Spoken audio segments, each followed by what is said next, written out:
Salam damai sahabat Oase Rohani Katolik yang terkasih. Apa kabar Anda? Semoga Anda dalam keadaan sehat, semangat, penuh dengan sukacita. Minum kopi dengan kue sus, enak rasanya sangat menyenangkan. Orang-orang ingin dijamah Yesus agar penyakitnya bisa disembuhkan. Senang sekali saya Katerina Utami dapat menjumpai Anda dalam acara Oase Rohani Katolik edisi hari ini, hari biasa pekan biasa kedua. Telah hadir narasumber Oase Rohani Katolik, Pastor Canisius Rudi Saleh CDD. Pastor Rudi, ni hao. Ni hao. Salam sehat penuh sukacita Mbak Utami, dan juga teman-teman pendengar sahabat dan pecinta Oase Rohani Katolik dimanapun kalian berada. Salam jumpa kembali, Tuhan selalu menyertai kita semua. Ya, Pastor Rudi masih melayani di komunitas umat Mandarin, Pastor? Ya, saya masih melayani kategori umat berbahasa Mandarin. Dan saya menyapa dengan Mandarin ya, boleh? Ya, silahkan Pastor. 各位主爱的兄弟姐妹们，大家好，愿天主丰富的慈爱倾注在大家身上，是给大家平安与喜乐。阿门。 Amin. Siap Pastor Rudi. 谢谢。 Baiklah, sahabat Oase Rohani Katolik yang terkasih, kita akan awali acara hari ini dengan doa. Silakan Pastor Rudi. Baik, mari kita bersatu dalam doa, dalam nama Bapa dan Putra dan Roh Kudus. Amin. Amin. Allah Bapa kami yang kami muliakan bertata di surga, kami selalu mengucap syukur atas anugerah berlimpah yang boleh kami alami di dalam hidup kami setiap hari. Terutama Engkau mengaruniakan kepada kami dengan kesehatan yang prima dan hati yang terbuka untuk mendengarkan sabda-Mu di dalam acara Oase Rohani Katolik hari ini. Semoga kami mampu menghidupi sabda-Mu, terutama melalui kata-kata yang kami ucapkan, agar bisa benar-benar kami buktikan dalam karya memuliakan Dikau dan dalam pelayanan kepada sesama. Dan semoga tingkah laku kami merupakan pewartaan kemuliaan-Mu. Bantulah kami agar mampu menjaga hati tetap kudus, sehingga terpancar kehidupan-Mu yang sejati. Ajarilah kami untuk ikut bersyukur atas kesuksesan orang lain, dan bukan iri hati atau cemburu. Satukan hati kami dengan hati Yesus yang Maha Kudus, supaya kami tidak tersungkur di hadapan roh-roh jahat. Demi Yesus Kristus, Putra-Mu Tuhan dan pengantara kami, yang hidup dan berkuasa bersama Dikau dalam persatuan dengan Roh Kudus, Allah sepanjang segala masa. Amin. Amin. Dalam nama Bapa dan Putra dan Roh Kudus. Amin. Bacaan liturgi hari ini, bacaan pertama dari kitab pertama Samuel. Sesudah Daud mengalahkan Goliat, orang Filistin itu, pasukan-pasukan Israel pulang. Maka di segala kota Israel, keluarlah wanita-wanita menyongsong Raja Saul sambil menyanyi dan menari-nari dengan memukul rebana, dengan bersukaria dan dengan membunyikan gerincing. Dan perempuan yang menari-nari itu menyanyi berbalas-balasan, katanya, Saul mengalahkan beribu-ribu musuh, tetapi Daud berlaksa-laksa. Maka bangkitlah amarah Saul dengan amat sangat. Perkataan itu menyebalkan hatinya, sebab pikirnya, kepada Daud mereka perhitungkan berlaksa-laksa, tetapi kepadaku diperhitungkan beribu-ribu. Akhir-akhirnya jabatan raja itu pun akan jatuh kepadanya. Sejak hari itu, Saul selalu menaruh dendam kepada Daud. Maka Saul mengatakan kepada Yonatan anaknya dan kepada semua pegawainya bahwa Daud harus dibunuh. Tetapi Yonatan, anak Saul, sangat suka kepada Daud. Sehingga Yonatan memberitahukan kepada Daud, Ayahku Saul berikhtiar membunuhmu. Oleh sebab itu, hati-hatilah besok pagi, duduklah di suatu tempat perlindungan dan bersembunyilah di sana. Aku akan keluar dan mendampingi ayahku di padang tempatmu itu. Aku akan berbicara dengan ayahku perihalmu dan aku akan melihat bagaimana keadaannya, lalu memberitahukannya kepadamu. Lalu Yonatan mengatakan yang baik tentang Daud kepada Saul ayahnya. Katanya, janganlah raja berbuat dosa terhadap Daud hambanya, sebab ia tidak berbuat dosa terhadapmu. Bukankah apa yang diperbuatnya sangat baik bagimu? Daud telah mempertaruhkan nyawanya dan telah mengalahkan orang Filistin itu. Dan karena dia, Tuhan telah memberikan kemenangan besar kepada seluruh Israel. Tatkala melihatnya, engkau bersuka cita karenanya. Mengapa engkau hendak berbuat dosa terhadap orang yang tidak bersalah dengan membunuh Daud tanpa alasan?" Saul mendengarkan perkataan Yonatan lalu bersumpah, "Demi Tuhan yang hidup, ia tidak akan dibunuh." Lalu Yonatan memanggil Daud dan memberitahukan kepadanya segala perkataan itu. Yonatan membawa Daud kepada Saul dan ia bekerja padanya seperti semula. Demikianlah sabda Tuhan. Syukur kepada Allah. Marilah kita tanggapi dengan Mazmur tanggapan refren. Kepada Allah aku percaya dan tidak takut. Kepada Allah aku percaya dan tidak takut. Kasihanilah aku ya Allah, sebab orang-orang menginjak-injak aku. Sepanjang hari orang memerangi dan mengimpit aku. Seteruku menginjak-injak aku sepanjang hari. Bahkan banyak orang menyerbu aku dari tempat tinggi. Kepada Allah aku percaya dan tidak takut. Tuhan, Engkau tahu akan sengsaraku. Air mataku Kau taruh ke dalam kirbatmu. Bukankah semuanya telah Kau catat? Musuhku akan mundur pada waktu aku berseru. Kepada Allah aku percaya dan tidak takut. Aku yakin bahwa Allah berpihak kepadaku. Kepada Allah yang firman-Nya kupuji. Kepada Tuhan yang sabdanya ku junjung tinggi. Kepada Allah aku percaya dan tidak takut. Kepadanya aku percaya, aku tidak takut. Apakah yang dapat dilakukan manusia terhadapku? Nasarku kepadamu ya Allah akan kupenuhi, dan kurban syukur akan kupersembahkan kepadamu. Kepada Allah aku percaya dan tidak takut. Sahabat Oase Rohani Katolik yang terkasih, mari kita siapkan hati untuk mendengarkan bacaan Injil. Haleluya, haleluya, haleluya, haleluya, haleluya, haleluya. Penebus kita Yesus Kristus telah membinasakan maut dan menerangi hidup dengan Injil. Haleluya, haleluya, haleluya. Tuhan bersamamu Dan bersama rohmu, Inilah Injil Yesus Kristus menurut Santo Markus. Dimuliakanlah Tuhan. Sekali peristiwa, Yesus menyingkir ke Danau Galilea bersama murid-muridnya. Dan banyak orang dari Galilea mengikuti dia. Juga dari Yudea, dari Yerusalem, dari Idumea, dari seberang Yordan, dan dari daerah Tirus, serta Sidon, datanglah orang banyak kepadanya. Sesudah mereka mendengar segala yang dilakukannya.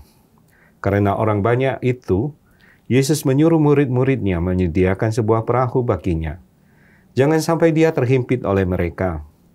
Sebab Yesus menyembuhkan banyak orang, sehingga semua penderita penyakit berdesak-desak ingin dijamah olehnya. Bila mana roh-roh jahat melihat Yesus, mereka jatuh tersungkur di hadapannya dan berteriak, "Engkaulah Anak Allah." Tetapi dengan keras, Yesus melarang mereka memberitahukan siapa dia. Demikianlah sabda Tuhan. terpujilah Kristus. Sahabat Oase Rohani Katolik yang terkasih, setelah kita mendengarkan bacaan liturgi pada hari ini, mari kita simak permenungan kita yang pertama. Ya, Pastor Rudi, apa yang ingin Pastor sampaikan mengenai bacaan kita yang pertama nih dari kitab pertama Samuel, Pastor? Baik, bacaan pertama yang kita renungkan hari ini menampilkan tokoh Saul dan Yonatan. Ya. Kenapa dua tokoh ini bertolak belakang karakternya? Sekalipun Yonatan adalah anak Saul. Saul adalah tokoh yang penuh rasa iri. Ya. Dia iri kepada Daud karena seruan para wanita yang bernyanyi. Saul mengalahkan beribu-ribu musuh, tetapi Daud berlaksa-laksa. Saul mestinya bersyukur mempunyai prajurit yang hebat seperti Daud. ya, yang mampu mengalahkan Goliat. Tetapi bukannya bangga, malah memiliki sebaliknya, Saul iri. Ia takut kekuasaannya akan berpindah tangan. Nah, sikap iri dalam diri Saul itulah yang menumbuhkan niat untuk membunuh Daud. Tapi untung ada Yonatan, anak Saul tadi ya. Dia seorang mediator yang hebat. Dia memberitahukan kepada Daud rencana busuk ayahnya. Nah, dalam situasi semacam itu, Yonatan tampil dan memberi masukan kepada Saul ayahnya, membujuk ayahnya bahwa Daud adalah orang yang baik. Nah, dari masukan dan bujukan Yonatan itulah yang membuat Saul membatalkan rencananya untuk membunuh Daud. Luar biasa ini perannya si Yonatan ini ya, Pak Sur ya. Ya sebagai mediator. Mungkin di zaman sekarang ini kita harus mencontoh untuk menjadi seperti Yonatan, bukan sebagai mediator, bukan sebagai provokator ya, Pak Sur. Nah, itulah yang terjadi pada zaman sekarang ini. Begitu banyak beredar berita hoax misalnya ya, terutama hadir dalam berbagai bentuk berita di berbagai media sosial ya, medsos. Hoax adalah kabar kabur, menyebarkan berita kebohongan yang menyesatkan ya. Ya, tujuannya adalah apa? Untuk mendiskreditkan orang atau lembaga tertentu sehingga mereka itu atau akan tercipta situasi yang penuh dengan kekacauan. Nah, maka kita harus hati-hati dengan berita macam itu. Hoax cenderung memprovokasi ya pembacanya untuk menumbuhkan pikiran negatif bagi pembacanya. Ya. Jadi pembuat berita hoax itu pada dasarnya dipicu oleh rasa iri, cemburu yang berlebihan. Ya. Hati yang penuh dengan rasa iri karena takut disaingi, tidak senang dengan keberhasilan seseorang, dan juga sebagainya lah ya. Rasa iri itu atau cemburu itulah yang menumbuhkan kebencian dan membuahkan rencana jelek. Ya. Jadi, tapi Pastor, iri hati itu kita kadang-kadang juga mempunyai sifat iri hati nih, Pastor. Bukankah itu adalah sesuatu yang sangat manusiawi ya? Ya, dalam diri kita memang ya Tuhan menciptakan manusia itu unik ya. Dia mempunyai perasaan. Jadi memiliki rasa iri atau cemburu.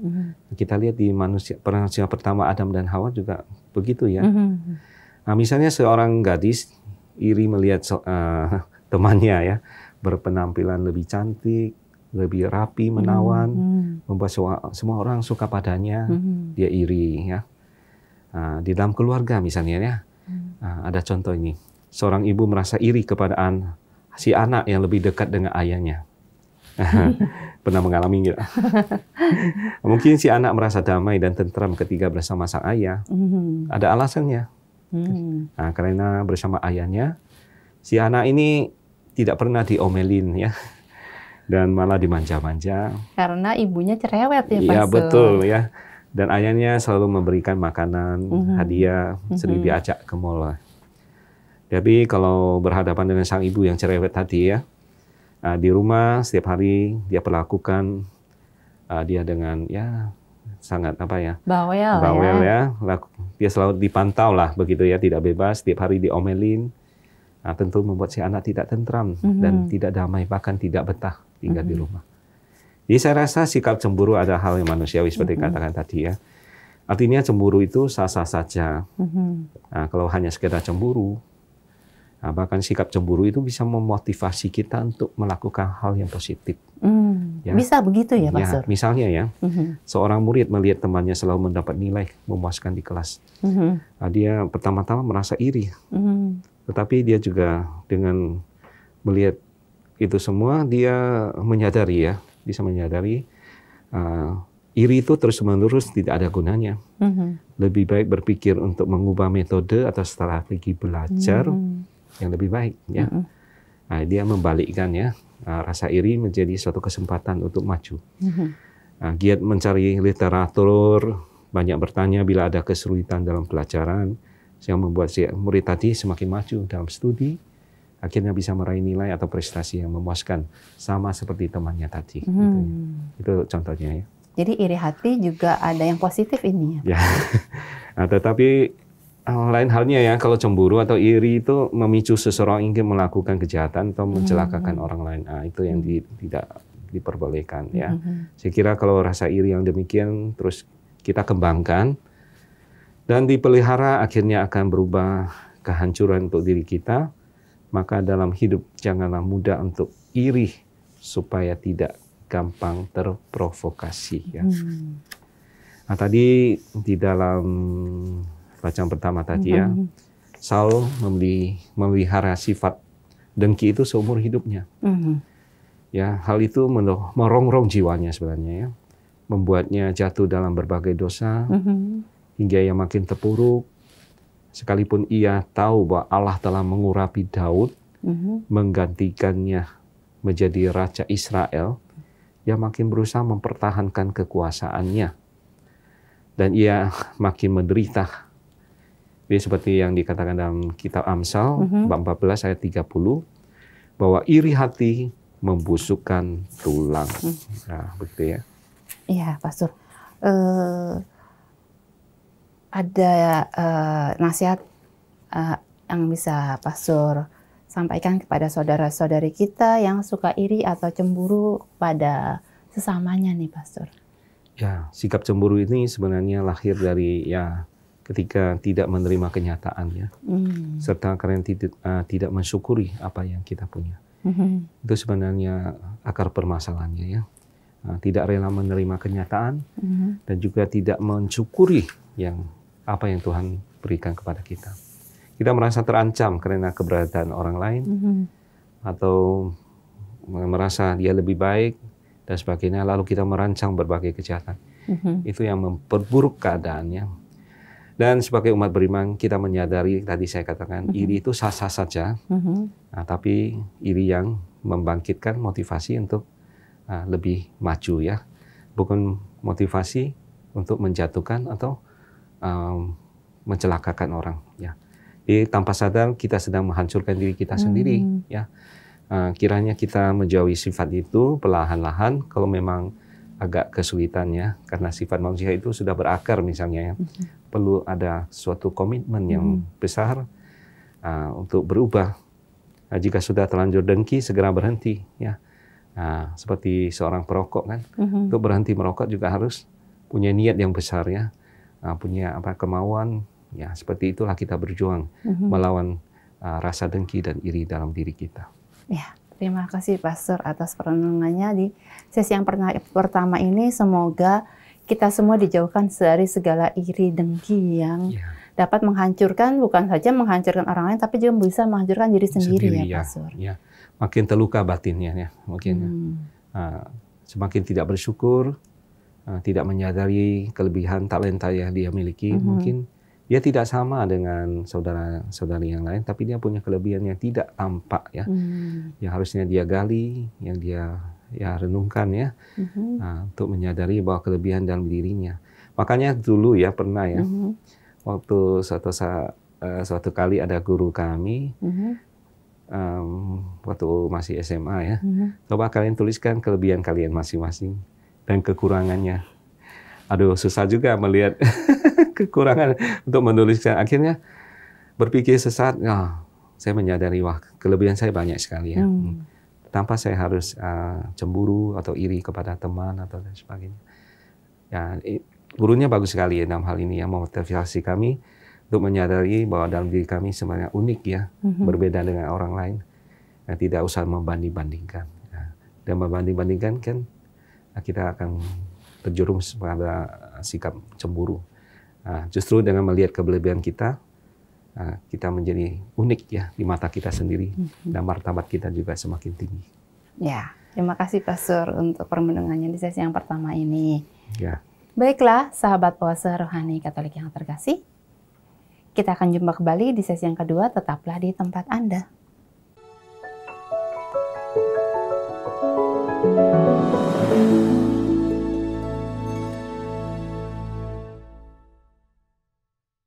Salam jumpa sahabat Oase Rohani Katolik yang terkasih.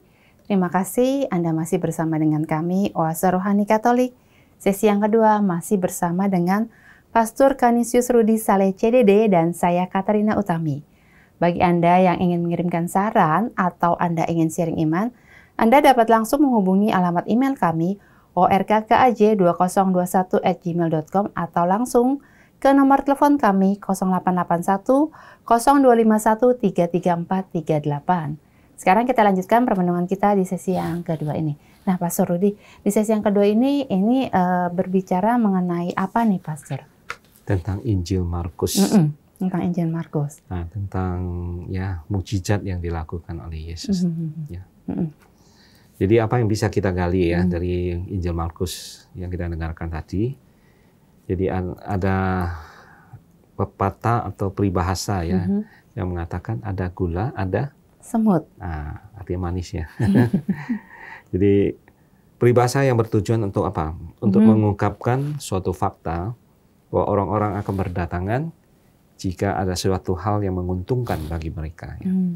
Di hal tersebut wajar karena setiap orang pasti berusaha untuk mencari kebaikan yang menguntungkan dirinya. Ya. Jadi karena itu kemanapun Yesus pergi selalu dicari dan diikuti oleh orang banyak. Viral ya Yesus ini ya, populer Pastor. Sekali. Ya. Jadi boleh katakan selebritis ya. Jadi pesona Yesus yang telah mengundang banyak orang dari berbagai daerah sekitar Yerusalem, mereka sudah mendengar banyak hal spektakuler yang dilakukan oleh Yesus ya. Tidak heran apabila mereka berusaha untuk menemuinya, untuk melihat dan merasakan kuasanya yang secara nyata. Jadi ketika Yesus dan para muridnya berada di pinggir Danau Galilea, terjadi suatu gerakan massal. Jadi begitu banyak orang datang ke lokasi itu, ada yang datang dari Galilea, ada yang datang dari selatan, selatan itu Yudea, Yerusalem, Eduma. Dari utara, Tirus dan Sidon. Dari timur, seberang Yordan. Tidak ada yang datang dari barat. Kenapa? Sebab di sebelah barat terbentang Laut Tengah.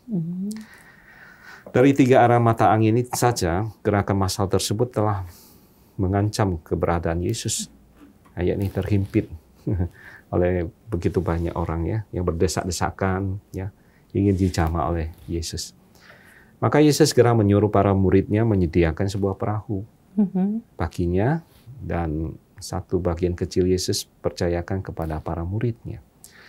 Nah, dengan berada di dalam perahu, Yesus membuat jarak yang aman dengan orang-orang banyak itu. Dan dari perahu juga suara Yesus tidak kurang keras bagi telinga mereka yang mau mendengarkan pengajarannya. Ya, artinya bisa terjangkau. Tangan Yesus tidak kurang panjang untuk menjangkau mereka yang sakit agar menjadi sembuh dan sehat dengan kuasa ilahinya. Semua ada dalam jangkauannya. Ya. Jadi bahkan dari antara mereka yang berada dalam gerakan massal tersebut, selain orang sakit juga ada yang kerasukan roh-roh jahat. Ya. Namun berhadapan dengan Yesus, roh-roh jahat tidak tahan. Ya. Penginjil Markus mencatat demikian, bila mana roh-roh jahat melihat Yesus, mereka jatuh tersungkur di hadapannya dan berteriak, "Engkaulah anak Allah." Ya, seruan itu luar biasa ya, mengakui Yesus adalah anak Allah. Nah, penginjil Markus menambahkan, tetapi pada perikop terakhir ya, dengan keras Yesus melarang setan-setan itu atau roh-roh jahat memberitahukan siapakah dia. Itu bukannya baik ya, Pastor? Ya.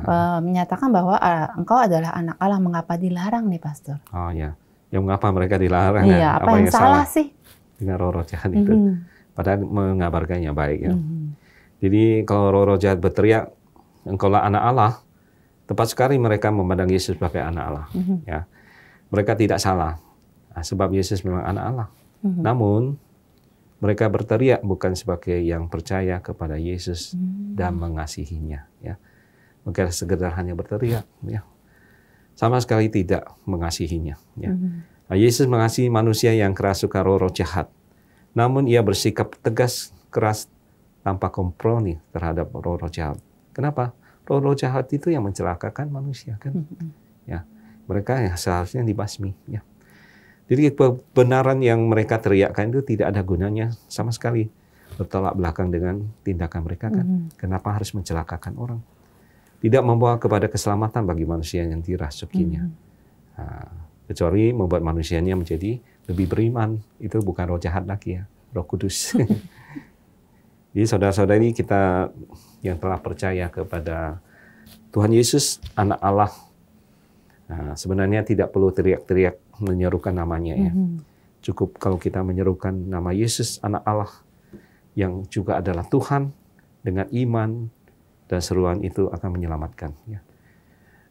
Juga kalau nama itu diserukan dalam hati, seperti yang dikatakan Rasul Paulus, sebab barang siapa yang berseru kepadaku, kepada nama Tuhan akan diselamatkan ya.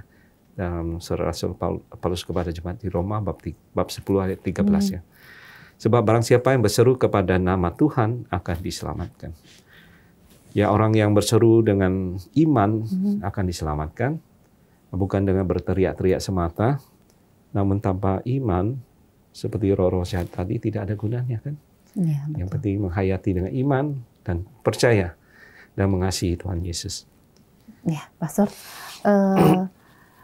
Yesus di sini banyak melakukan banyak mujizat ya, Pastor. Seperti menyembuhkan orang dari sakit penyakit menahun, mengusir roh-roh jahat, juga bahkan membangkitkan orang yang sudah meninggal nih, Pastor. Apa sih sebenarnya tujuan Yesus melakukan mujizat-mujizat tersebut?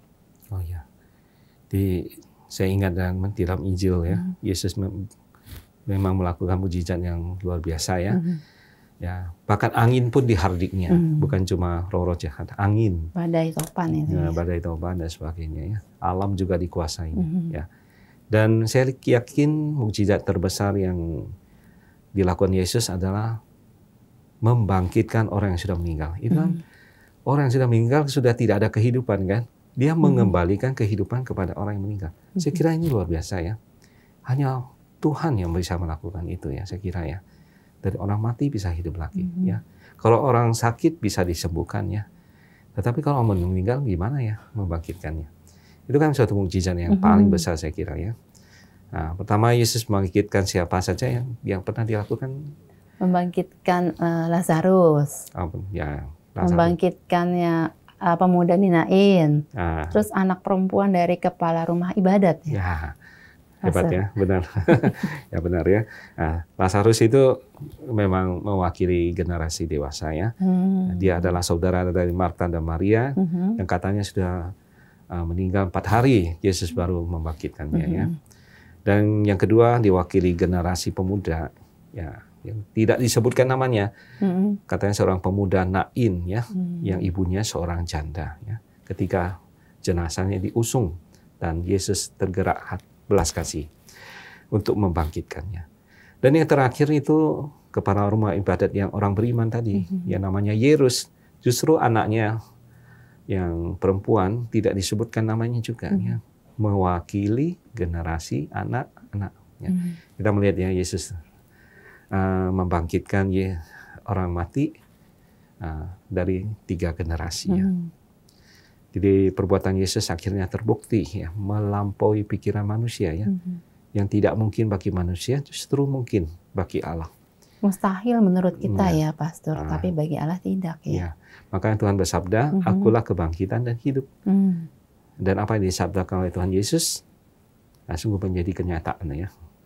Tuhan berkuasa atas kematian dan kehidupan kapan saja, tidak pada akhir zaman yang seperti kita imani, yang kita yakini, tetapi Yesus sanggup membawa kehidupan masuk kembali ke dalam diri anak perempuan dari kepala rumah ibadat Yairus, juga kepada pemuda dari Nain, dan juga kepada Lazarus yang sudah 4 hari meninggal. Ya.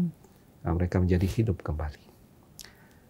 Tapi satu hal yang kita cermati dari mukjizat-mukjizat yang dilakukan oleh Yesus sendiri, dengan membangkitkan orang mati, menyembuhkan orang sakit, menghardik angin, topan, mengusir roh-roh jahat.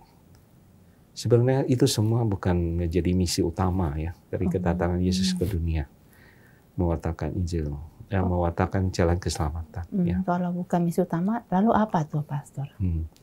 Jadi saya pikir ada dimensi yang lebih penting yang ingin diwartakan oleh Tuhan Yesus. Apa itu? Pertobatan dan keselamatan kekal. Ya, jadi dengan pertobatan manusia baru bisa menyadari kekurangan, kelalaian, kesalahannya. Nah, dengan demikian dia akan menempuh jalan yang baik dan benar, pada akhirnya akan memperoleh keselamatan kekal yang menjadi tujuan akhir hidup manusia. Nah, kalau kedatangan Tuhan Yesus hanya untuk membuat mukjizat, kenapa Yesus tidak membangkitkan saja semua orang meninggal berdiri di mana kuburan, di makam ya, membangkitkan satu-satu. Betul nggak? Iya, tapi itu menyeramkan, Pastor. Kenapa Yesus tidak buka praktek aja menyembuhkan orang-orang sakit ya? Nanti Mbak Utami jadi marketingnya. Nah, Yesus tidak demikian ya. Sakit berbagai penyakit penderitaan, buka praktek aja, duduk ya. Nah, kalau kita renungkan semua manusia yang dibangkitkan oleh Tuhan Yesus, akhirnya juga bagaimana? Apakah mereka hidup sampai sekarang? Nah, termasuk yang dibangkitkan Lazarus, mereka masih hidup? Sudah tiada. Ya. Semua orang yang mengalami kesembuhan oleh Yesus, sakit penyakit, akhirnya meninggal juga, toh ya. Ya. Kenapa? Tidak mungkin kita mengharapkan kekekalan di dunia yang fana ini. Ya. Ya, dunia ini makanya bukan tempat yang kekal. Ya. Yang ada di dunia adalah ya hidup yang penuh dengan kefanaan ya. Kita mengalami suka duka, senang susah, ya, sembuh, sakit, ya, akhirnya meninggal. Ya. Itulah akhir dari suatu kehidupan di dunia. Dia tampak jelas mukjizat kebangkitan dan kesembuhan yang dilakukan Yesus di dunia bukanlah misi utamanya. Ya. Nah, kalau demikian, jadi apa sebenarnya tujuan Yesus melakukan mukjizat di dunia? Ya, atau Yesus ingin menunjukkan kepada manusia di zamannya dan juga kepada kita zaman sekarang ini bahwa Dialah Tuhan yang berkuasa atas hidup dan mati, agar kita percaya Dia mampu memberikan rahmat yang lebih besar dari sekedar sembuh dari penyakit atau penderitaan, dari sekedar bangkit dari mati, karena Tuhan Yesus akan menghantar kita kepada kehidupan yang lebih mulia, itu kehidupan kekal. Ya. Dengan melakukan mukjizat itu, diharapkan kita juga percaya, ya, di mana kita akan mengalami hidup selamanya dan tidak lagi membawa sakit penyakitnya kalau kita sudah mengalami hidup mulia bersama Bapa di surga. Nah, untuk itu mari kita juga mohon kekuatan Tuhan, ya, agar menerangi hati pikiran kita sehingga kita mampu memahami arti mukjizat dan penyembuhan yang sesungguhnya, ya. Yaitu kebangkitan dan penyembuhan fisik jasmani yang bisa membawa kita kepada kedalaman iman sejati, ya, yang bukan saja menghantar keselamatan di dunia, ya, yang paling penting akhirnya menghantar kita kepada keselamatan atau kehidupan kekal dalam kerajaan surga.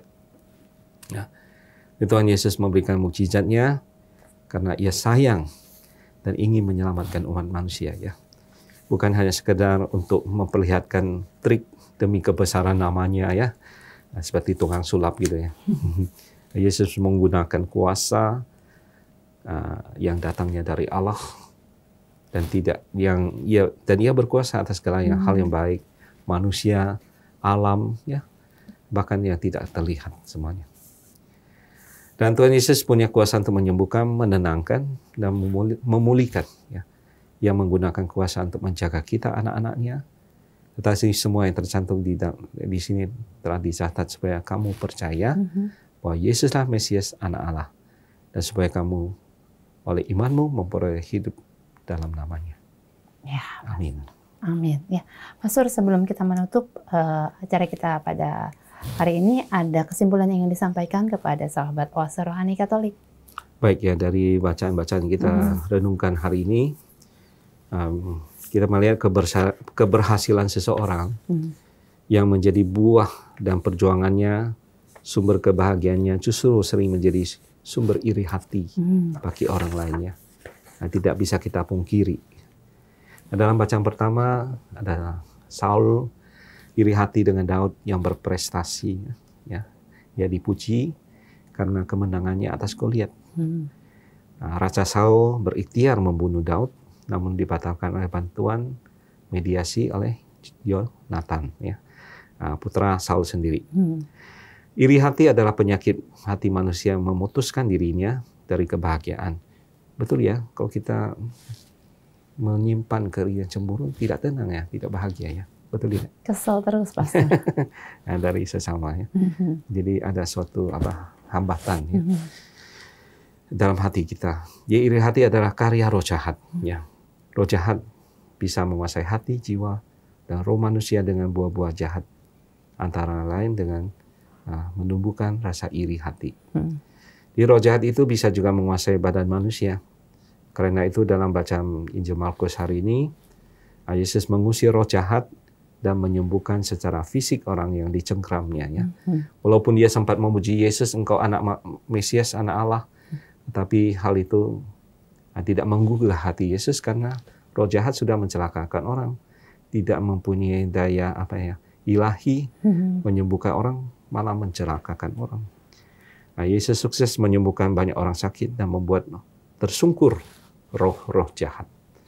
Nah, dan kesuksesan Yesus adalah undangan untuk mendekatinya, bergaul dengannya, dan menjadi muridnya yang sejati.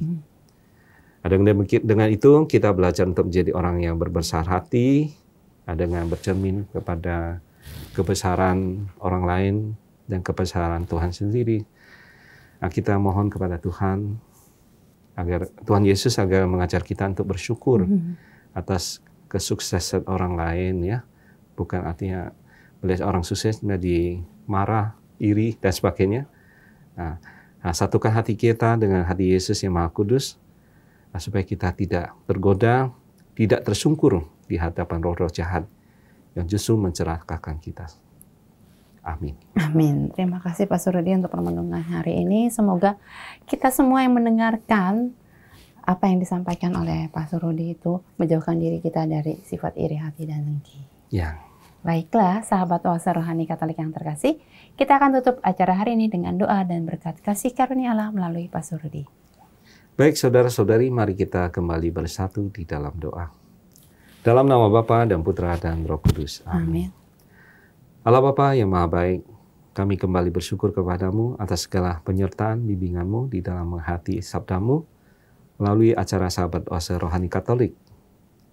Putramu Yesus selama hidup dan berkarya di dunia, banyak orang datang kepadanya, mereka ingin dijamah, disembuhkan, dan mendengarkan pengajarannya. Saat ini sebenarnya kami juga membutuhkan jamahan putramu. Dari kami banyak persoalan hidup yang membuat kami sakit, stres, pusing, linglung. Ada banyak beban masalah yang tidak mampu kami tanggung sendiri. Masalah keluarga, pasangan hidup, anak-anak, masa depan, ekonomi, kesehatan, dan lain-lain. Sakit tidak hanya secara fisik, tetapi psikis, mental, rohani, kita juga mengalami gangguan. Dengan rendah hati kami mohon, ya Tuhan, semoga Engkau sendiri memimpin dan mengarahkan hati serta pikiran kami. Jamahlah kami, berilah kami kekuatan ilahi-Mu, agar kami mampu mengalahkan segala kelemahan dan kerapuhan kami, sehingga kami bisa merasakan kasih penyelamatan-Mu dalam hidup kami. Sebab Engkaulah Tuhan dan pengantara kami, yang hidup dan berkuasa bersama Dikau dalam persatuan dengan Roh Kudus, Allah sepanjang segala masa. Amin. Mari kita mohon berkat Tuhan. Tuhan bersamamu dan bersama rohmu. Semoga saudara-saudari sekalian, keluarga kita semua, orang-orang yang kita doakan, yang kita kasihi, mereka yang sakit dan menderita, seluruh tugas belajar, pekerjaan, usaha serta karya pelayanan kita senantiasa dibimbing, dilindungi dan diberkati oleh Allah yang Maha Kuasa, Bapa dan Putra dan Roh Kudus. Amin. Sahabat Oase Rohani Katolik yang terkasih, demikianlah acara kita pada hari ini. Semoga apa yang telah disampaikan oleh Pastor Rudi dapat menambah semangat iman bagi kita untuk menjauhkan dari sikap iri hati dan dengki. Akhir kata kami berdua, Pastor Canisius Rudi Saleh CDD dan saya Katarina Utami pamit undur diri. Sampai jumpa pada edisi Oase Rohani Katolik berikutnya.